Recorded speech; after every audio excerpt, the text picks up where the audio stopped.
Hi, friends. It's time to celebrate together today. It was a year ago on this date that I started my low D whistle journey. I opened my Howard for the very first time and began learning to play it. And some of you were with me back then. Thank you.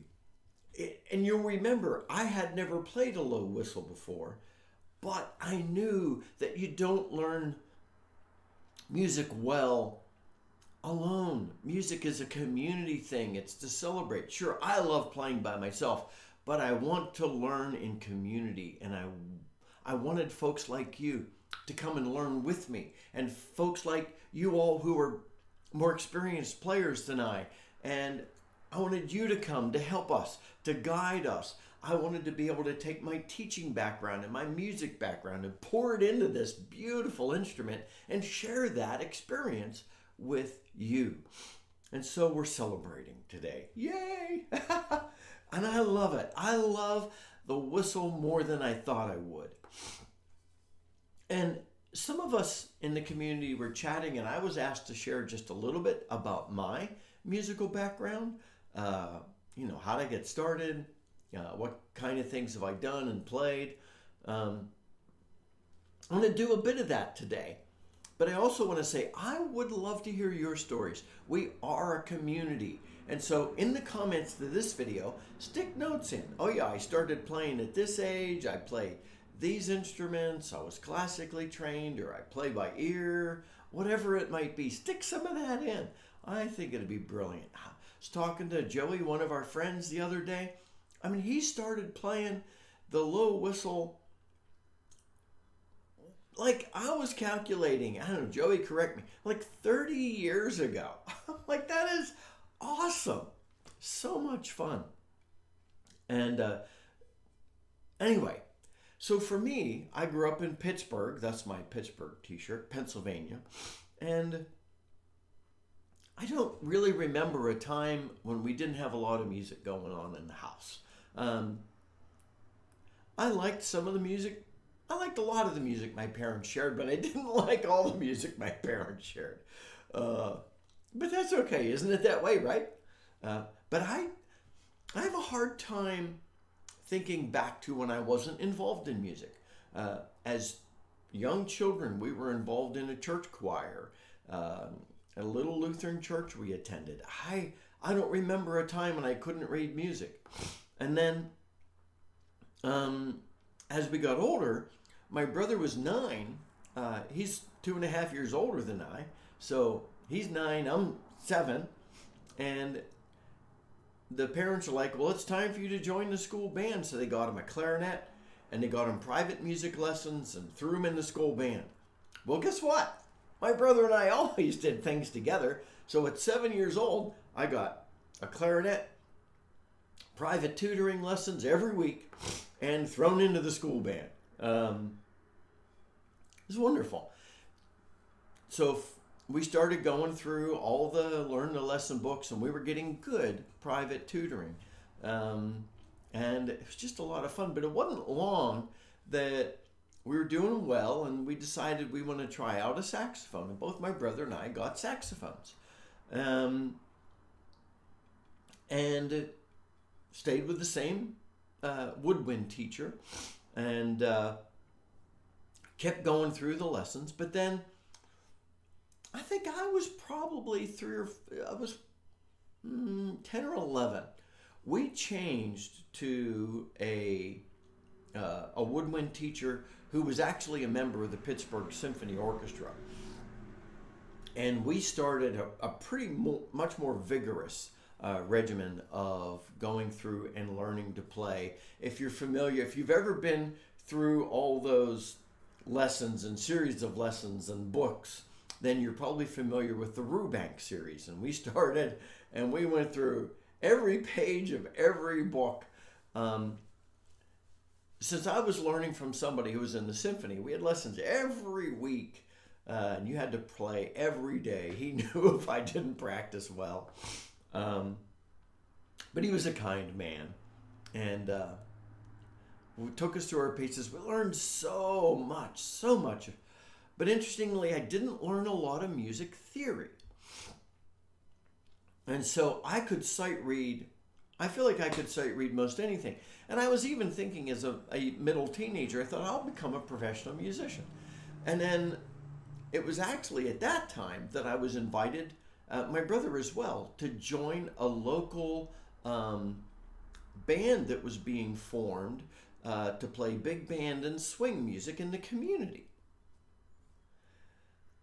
And so, we're in this little band. It was mainly like older high school kids from all the different schools. And we'd go out to parks on holidays and we'd play for people up on a stage. And we were supposed to get paid, but it never happened. And the old dude who led us was this old trumpet player, and he was fun. And we played so much music, but it opened a door for me for something I had never experienced.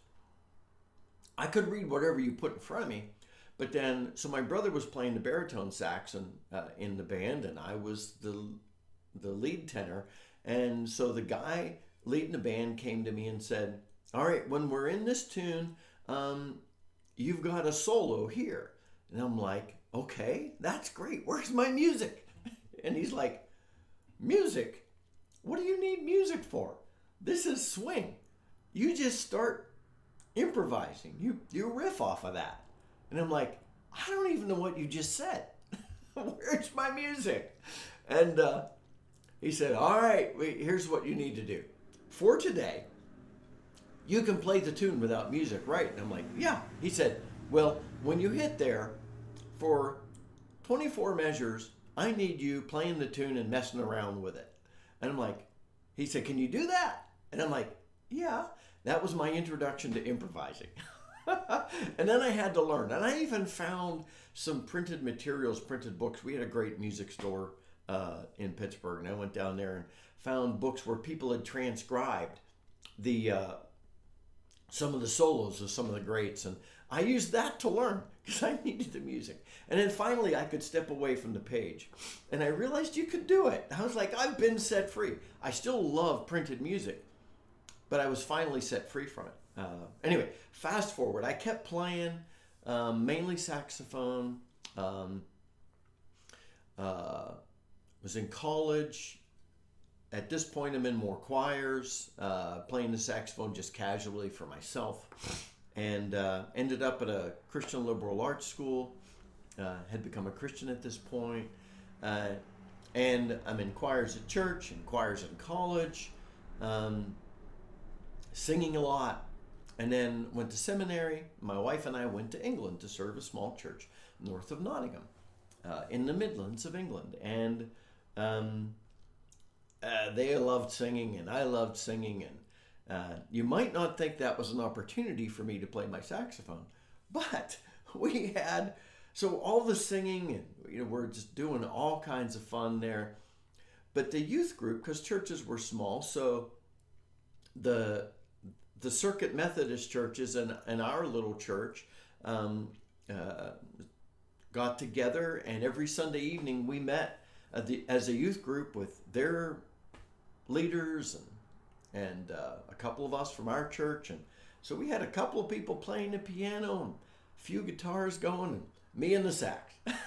It was, and we'd sing and play for an hour with those kids and have a great time and drinking tea, and then we'd chat and hang out and a little devotion. So it was fun. So I've kept playing. So I've taught a few folks to play. I taught our son to play, and he set the sax aside to go and do the saxophone aside and to do sports. Came back later and picked up the guitar and the piano, and he's an amazing musician. Actually part of his profession, so that's pretty cool. And he's taught me more about music theory, because I also didn't learn a lot about music theory and chord structure, so I had to learn that as an adult to layer that in. Because remember, as a woodwind player, I'm single note, but then as a choir person and as part of an orchestra and improvising, I'm starting to learn to hear the chords that everybody's playing, and I'm having to do that. So I've written some things, but I've not really written anything for the whistle yet. I'll probably get there, but I'm trying to get better first. So, playing the saxophone's always been a part of my life, and I don't know, about 10 years ago I upgraded my instrument when I got a good bonus at work one time. So I've taught my son, I taught some other, like the children of some friends at church, I teach them to play. And just, as a favor to friends. And so that was always fun. I enjoy that process. It's a delight to see where the lights coming on and someone can play an instrument. So I've done that, and I just enjoy playing. But after we came back from England, I didn't get a church job. I ended up going into the business world and was a project manager for a bit. But my main career back in the U.S.